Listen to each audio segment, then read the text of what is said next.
ni kenshi umuntu agambirira gukora ibimwubahisha bimuhesha agaciro mu bandi ndetse akaba anabayeho nk'umuntu ufitiye abandi akamaro. Ariko ibyo byose kugira ngo bigerweho bisaba kugira ibyo witoza n'ibyo witwararikamo.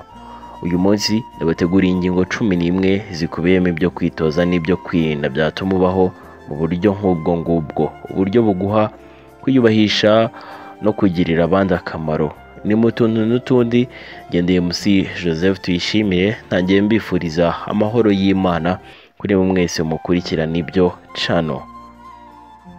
Ingingo ya mbere ni ukwitoza kuvuga amagambo y'ubwenge, ukavuga amagambo afitiye abandi akamaro, ukirinda amagambo arimo ikinyabupfura kiri hafi ya ntacyo wateye isoni n'ibindi bitajyanye no kwiyubahisha no kugira agaciro mu bandi, kuko kuvuga amagambo y'ubwenge bigutera nawe kuba umunyabwenge.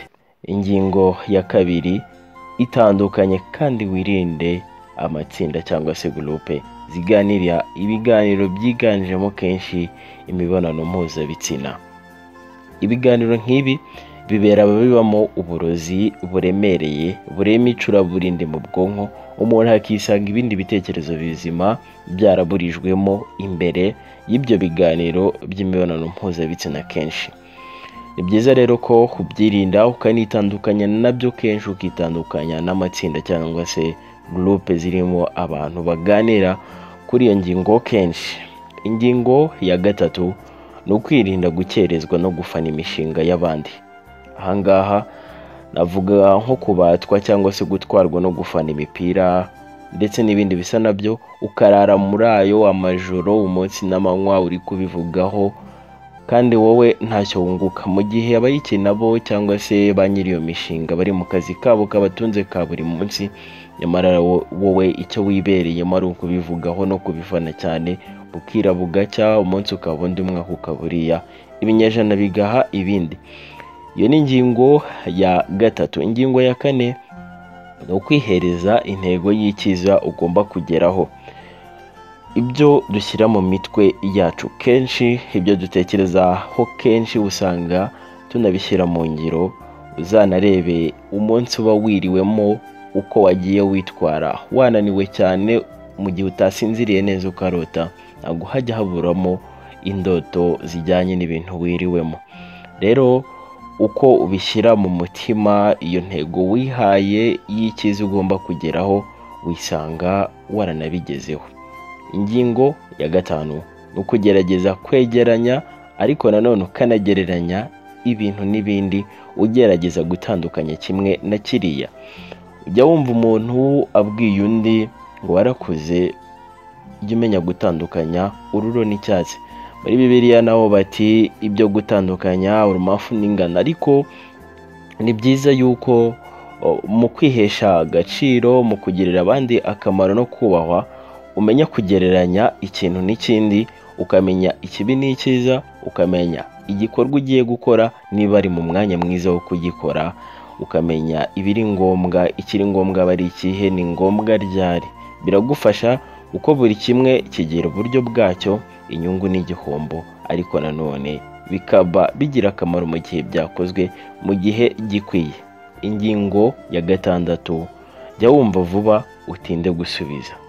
Ibi ngibi ntabwo bivuga yuko mu gihe bakubajije ikintu ubaninira ngo wange kubasubiza, ahubwo ibiganiro niba birimo kuba ugomba kubanza ugasesengura ibyo wumvishe, kandi nawe ibyo ugiye kuvuga ukabanza gutekereza ku ngaruka biri buze gutera. Ntupfe kuvuga gusa byo kuvuga, ahubwo ukavuga bya bindi bifitiye abandi akamaro, bya bindi biri buze kugirira abandi akamaro. Ibi ngibi byo kubanza kumva ugatinda gusubiza birema ubucengerabwenge muri wowe, ukabanza ugasesengura ukumva neza igikwiye. Ingingo ya karindwi, jya wirinda kunyuranya n'umutima ukongorera ko iki cyangwa kiriya wakireka. Twese uko tubaho ujya gukora igikorwa runaka ukumva umutima ukubwira uti oya, akenshi yari kibi, urabyumva muri wowe ijwi rikongorera rivuga ngo oya, ariko ukabigira nayo. Ariko si byiza, umvira umutima uguhana ukubamo, uwumvire nibiba bibaye ugiye gukora igikorwa nk'icyo ngicyo ukumva umutima uti oya, ujye wumvira kandi ubireke. Ingingo ya 8, jya wirinda guha agaciro gakeya inama z'abakurera cyangwa se ababyeyi bawe. Burya inama zabo ni ingenzi, burya bafite ubushobozi kandi bukomeye bwo kuguhesha umugisha mu byo ubamo. Uko ubasuzugura, uko utera intambwe ikomeye yo kubahunga, ibyo bakubwira ukabigira n'ay'abasaza n'ay'abakecuru n'ay'abakuru ntibajyana n'ibigezweho, ni ikintu kibi cyane kitatuma ujya imbere, kitatuma uhabwa agaciro mu bandi, kitatuma uba ufitiye abandi akamaro, kitatuma ububahwa. Ingingo ya 9, ujye wirinda gusuzugura buri wese na buri kimwe cyose ubonye.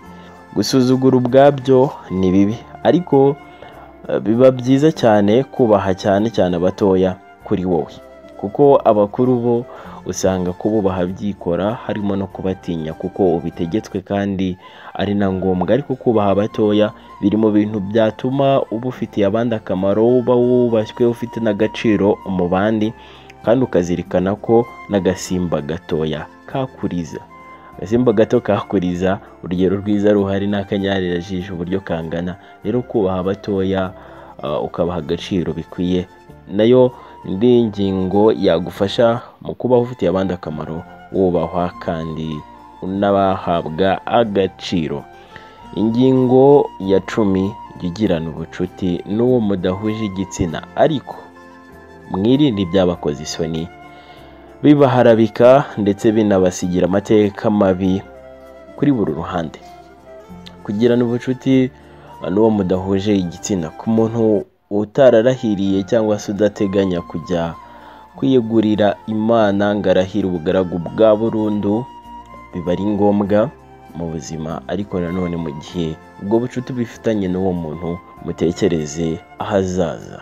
Uyu munsi ikintu ukoze ejo gihita gihinduka amateka. Ese ibintu muri gukora uyu munsi ejo nibiba amateka, ayo mateka muzayavuga mute? Uko mubana wazishimira kubibwira umuntu, umubwira uko mwari mubanye? Ese iyo migirire muba mufite bihinduwe filime, wazishimira kuyireba? Wazishimira kuyereka umuntu? Ni byiza cyane ko ubwo bucuti bubaho, buba bunakenewe hagati yo mudahuje igitsina, ariko ukirinda cyane. Utekereje ahahise hawe mu myaka 5 ishize, mu myaka 2 cyangwa se 1, ukareba ubucuti wagiye ugirana n'umuntu, rimwe na rimwe ukaba unatekereza ibikorwa byagiye biba hagati yanyu. Ese biba biguteye isoni? Ese uba wumva biguteye ipfunwe? Ahangaha ni byiza ko ibyo bikorwa byo kugirana ubucuti ko mudahuje igitsina biba, ariko ukirinda cyane, mukirinda mwembi ko hari uwakora cyangwa se ko mwakorana ibikorwa bizatuma amateka yanyu y'ahazaza uko muzamureba ibyahise bizaba ari bibi cyane. Ingingo ya 11 ari nayo ya nyuma, gizirikana ko hariho imbaraga zatumye ubaho.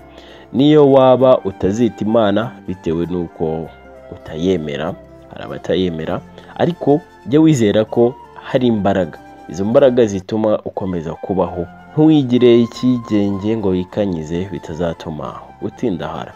Izi rero zari ingingo 11 zatuma ubaho mu buryo bwo kubahwa, ufite agaciro kandi unafitiye abandi akamaro. Ingingo 11 z'ingenzi ni nabateguriye. Nzoje mbifuriza kujya mbere mu byo murimo byose. Nshimira mwebwe mwamaze gukora subscribe, basaba gusangiza abandi ari nako bakora subscribe nabo. Iyi ni Nibyo channel, ngendeye Musi Joseph. Tubishimire, ntakagaruka mu biganiro bitaha. Mugira amahoro y'Imana n'ubuzima buzima.